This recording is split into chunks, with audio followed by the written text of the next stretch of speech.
So I had to be there. I had to go. Even though I was afraid I might make a fool of myself. Now, what am I talking about? Take a look into my eyes, pardon me, I'm hungry. One of my favorite design concepts that I made in an advanced Photoshop class is called Lines. It's a video game cover that I had to create. I wanted to make a graffiti game. I really didn't know what else to make. I thought it was a good idea since I'm familiar with that. The image itself consists of a picture of me. I dressed up with a backpack, got into character. I had like a riot mask, a gear mask, and I thought that was just good for exaggeration to put that on.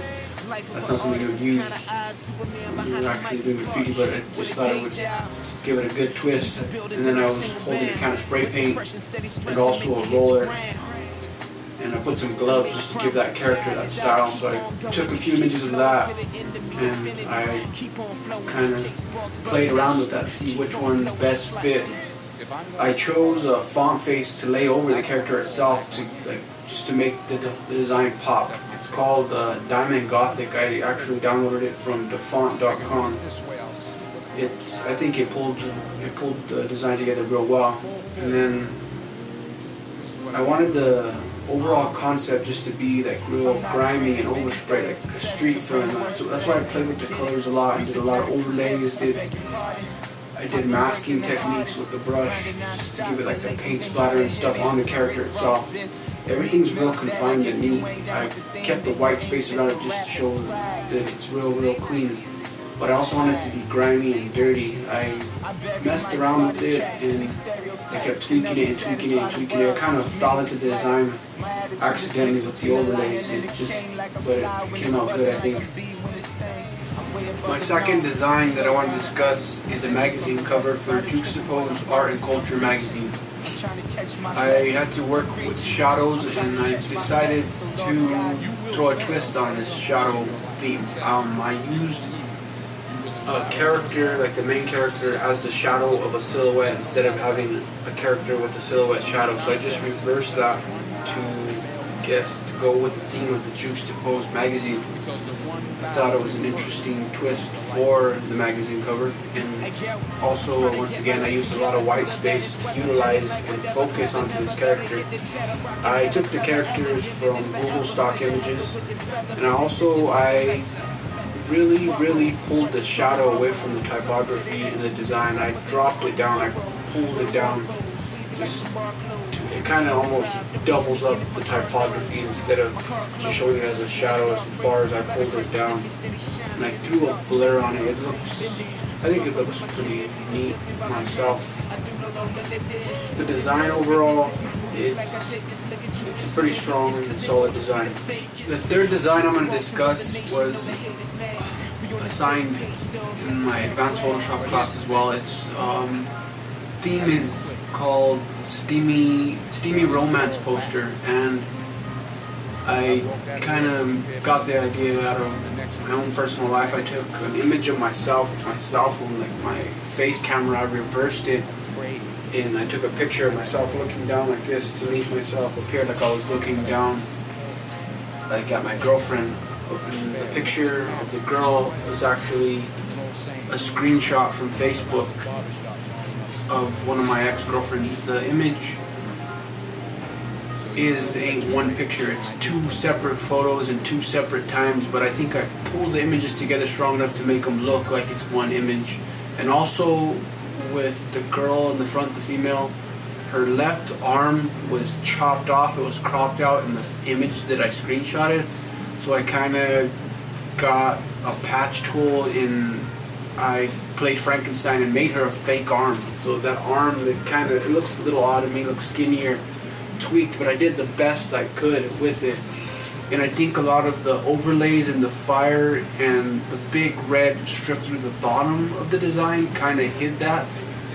But I think the colors on it are very powerful with the flames and just the design itself I think it came out good. The steamy romance is definitely there with the fire, the flame, and the guy and the girl. They're real close in this design.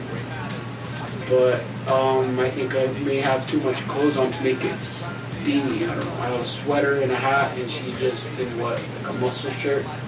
So I guess my character setting and style for the image itself wasn't really prepared well, but overall, putting the two different pictures together and tweaking them to make them fit to look like one image, that was the biggest challenge in creating that poster.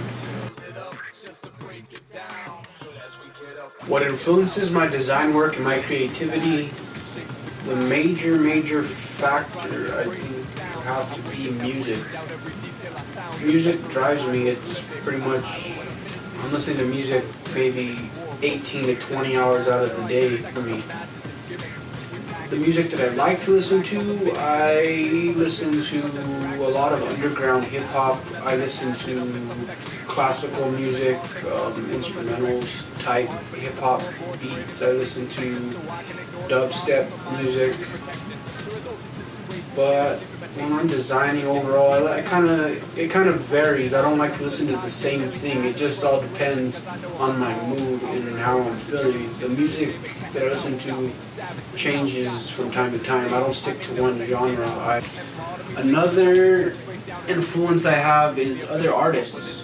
I like graffiti artists. I like surrealist artists. I like any type of art that there is. Motion graphics. I really like video too a lot. I've been seeing a lot of stuff I want to try to explore that I don't really know well. I watched a poem. It was about bullying, and they had this animation throughout the poem. It was really powerful. It really strengthened the message.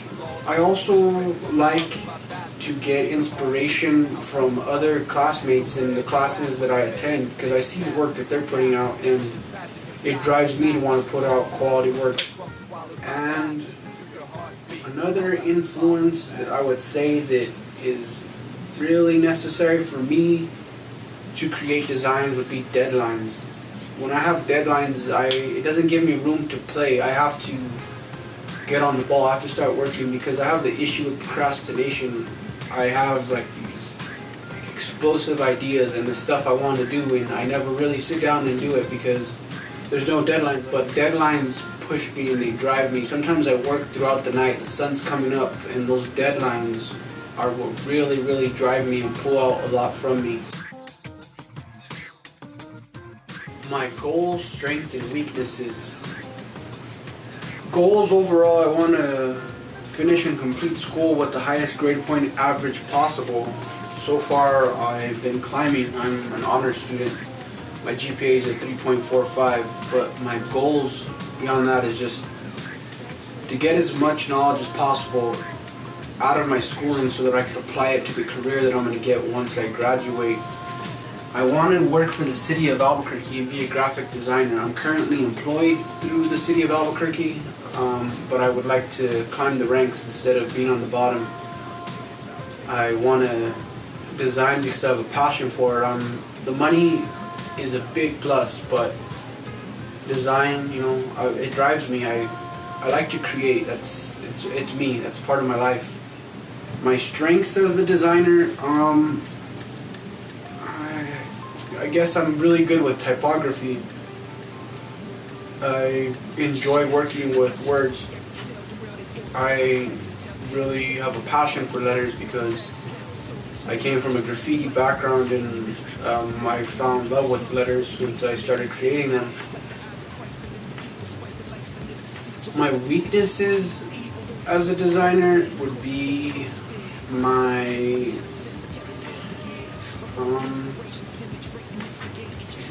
I guess my portfolio would be one of my greatest weaknesses because I don't have quite enough design work to present new portfolio designs directed to certain jobs. So I need to start building more digital media.